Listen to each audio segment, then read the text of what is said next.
The bank smelled of stale coffee and desperation. A nervous, sweating man in a cheap suit, his hair slicked back with too much gel, pointed to the signature on the loan document. "We've had trouble reaching you, Mr. Grayson," he said, his voice a polished blend of condescension and pity. He showed me the number, a six-figure sum for a business I knew nothing about. I felt the blood drain from my face. My name was there, in a swirling cursive that was a near-perfect mimicry of my own hand, just enough off to be a grotesque mockery. My brother Julian picked up on the third ring. "Leo, what's up?" His voice was a sunbeam of false cheer, a sound that had been the soundtrack to my life since we were kids. My throat was dry. "Julian," I said, the name a stone on my tongue. "The bank called. What did you do?" There was a beat of silence, a space filled only with the white noise of a city bustling far away. Then, he laughed, a short, sharp sound that hit me harder than a punch. "Oh, that old thing?" he said. "I needed some seed money. It's an investment. You'll thank me one day." I told him I never signed anything. "You didn't," he admitted, his voice now a low purr of triumph. "I did. And guess what, Leo? You can't prove it." He hung up. The narrator, a parasitic voice that has lived in my head since I was a child, cut in with a wry chuckle. "Ah, the classic sibling betrayal. A story as old as Cain and Abel, though this one lacks the epic bloodshed and is frankly more pathetic.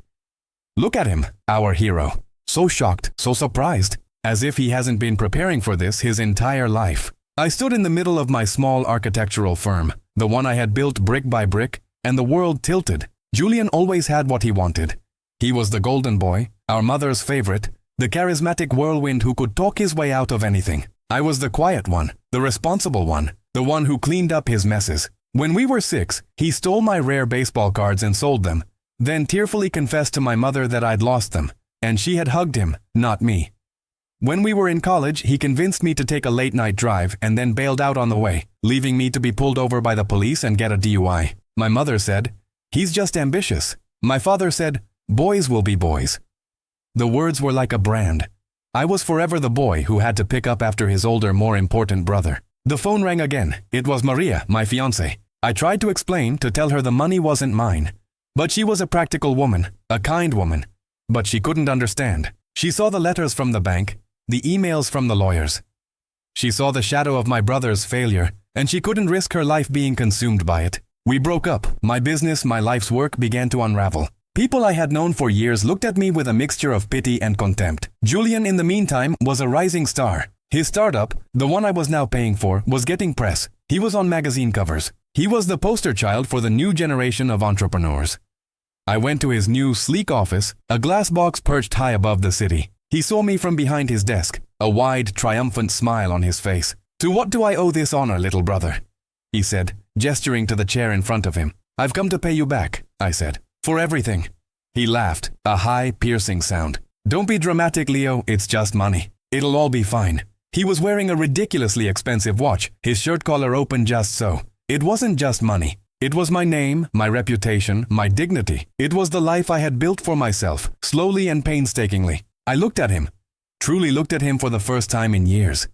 He wasn't just an ambitious boy. He was a vacuum. He consumed everything around him and felt no remorse. He was a hollow man. And the only thing he cared about was the reflection of himself in the eyes of others. It was in that moment, watching him smile, that I understood what he had to lose. It wasn't money, it was his reflection. It was the curated lie he presented to the world, and so, the game begins. The fool believes he is playing against an opponent who values money, while the wronged man understands that the true currency is reputation, status, and love. The boy is about to learn that you can steal a man's signature, but you can't steal his will. The stage is set. Let the self-destruction begin. I stopped fighting. The bank repossessed my car. My apartment was foreclosed upon. I let it all happen. My lawyers called, begging me to try to fight Julian in court. I told them no. They thought I was broken, that I had given up. And in a way, I had. I had given up on the old Leo, the one who tried to play by the rules. A new Leo was being forged in the fires of my own ruin. I took a job as a waiter in a high-end restaurant, a place Julian frequented. I lived in a small, cramped room with a single window overlooking a grimy alley. My life was a parody of the one I had so carefully constructed. And Julian, ever the narcissist, saw my downfall as a testament to his own brilliance. He would visit me sometimes and hand me a $20 bill, a condescending gesture of charity. "For old time's sake, Leo," he would say, his eyes glistening with the thrill of his own power. He believed he had won. The audience watches, confused. Is this the revenge? No, no, my dear viewers, this is the first act. The setting of the snare. A master hunter doesn't just shoot. He observes the prey's habits, learns its patterns, and makes the trap a part of the landscape. And our hunter has discovered something very, very important. I had found it, the thing he valued most. It wasn't money, it wasn't a business. It was Veronica. She was beautiful, yes, but that was a given. She was from an old money family, a name that commanded respect in a way Julian's ever would. He was obsessed with her, not out of love, but out of a desperate need for validation. She was the final piece of his puzzle. The key that would unlock a world of old money, old power connections he had only ever dreamed of. She was his ticket to legitimacy, his ultimate status symbol. He wanted to marry into a dynasty, not just for the money, but for the feeling of finally belonging, of finally being truly seen. He loved himself, and Veronica was a mirror that would reflect him back as a king. I began my campaign of quiet, invisible warfare. I used a burner phone to anonymously tip off a journalist about some of Julian's shady business dealings. They didn't publish anything outright, but the reporter started digging, asking questions, a silent threat on Julian's horizon. At the restaurant, I would listen. I'd stand at a safe distance as he entertained prospective clients, listening to his casual lies, his braggadocio, the way he would dismiss people with a wave of his hand. I heard him on the phone with his lawyer, talking about a prenuptial agreement for Veronica, laughing about how easy it would be to get her to sign away her inheritance. I was a ghost, a presence he never registered. I was everywhere, and he saw me nowhere. I collected my evidence, forged emails, photos of him meeting with shady investors, a voice recording of him confessing to the bank fraud against me, bragging about how clever he was. I had everything. All I needed now was the right stage. Julian's wedding to Veronica was announced. It was to be a massive, lavish affair at a sprawling estate outside the city. A celebration meant to cement his new status. I received an invitation, a gilt-edged card with a floral motif. On the back, in Julian's sprawling script, he had scribbled, "Hope to see you there, little brother. This is just the beginning." He didn't see me as a threat. He saw me as a monument to his own success, a pathetic reminder of how far he had come. He wanted me there to witness his triumph. And I would. I would be there not as a spectator, but as the executioner. My revenge wouldn't be a dramatic confrontation. It would be a perfectly orchestrated act of public self-immolation, using his own carefully constructed life against him. The wedding wasn't just a ceremony, it was a performance. And I was about to hijack the show. He thinks he's inviting a guest. He's really inviting a saboteur. The golden boy is about to discover that the most dangerous enemy is not the one who attacks you head-on, but the one who has already learned your secrets, your flaws, and your greatest desires. The stage is ready, the final act is about to begin. The day of the wedding was a mockery of a fairy tale. The air was thick with the scent of lilies and money. The groomsmen were preening, their smiles as false as the promises they whispered to one another. Julian, in his custom tuxedo, was the sun around which his world revolved. He saw me as I walked in, a ghost in a borrowed suit, and a flicker of smug satisfaction crossed his face. He didn't see the cold fire in my eyes. He saw the poor broken little brother he had left in the dust. Veronica, in her stunning white gown, looked radiant. She didn't look at me but at Julian, and there was a love in her eyes that was so deep and true it felt like a dagger in my chest.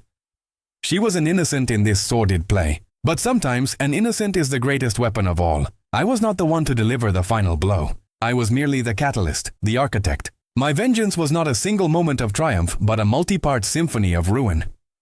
As the guests settled for the reception, I subtly passed a note to one of the caterers, a young man I had worked with briefly, who was eager for a little extra cash. It was for Veronica's father, a powerful, stoic man with a shrewd eye. The note contained a single, chilling phrase, "Ask him about the loan."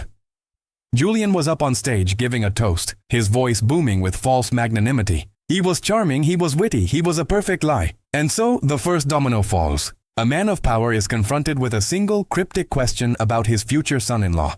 A seed of doubt planted in fertile, suspicious ground. The hunter knows his prey. The hunter knows the prey's prey. He doesn't need to yell. He just needs to whisper. Later, as the DJ played an upbeat song, I sent a text message to Veronica's maid of honor, a friend of mine from college. She was loyal and kind, and I knew she would act on the message, especially one so vague yet so alarming. It said, "Look at your email. I think you'll want to share this with Veronica." The email contained the voice recordings of Julian, laughing with his lawyer, talking about Veronica's trust fund and his plan to take a piece of it, his voice a cruel, jovial thing. The maid of honor looked at her phone, then at me. Her eyes were wide with shock. The wedding cake was being wheeled out. Julian and Veronica stood ready to cut it. the moment that was supposed to be the culmination of his perfect life. The DJ, a man I had promised a significant amount of money to, gave me a subtle nod. The music cut. The room was plunged into an eerie silence. The projection screen behind the cake, meant to show a cheesy slideshow of the happy couple, flickered to life.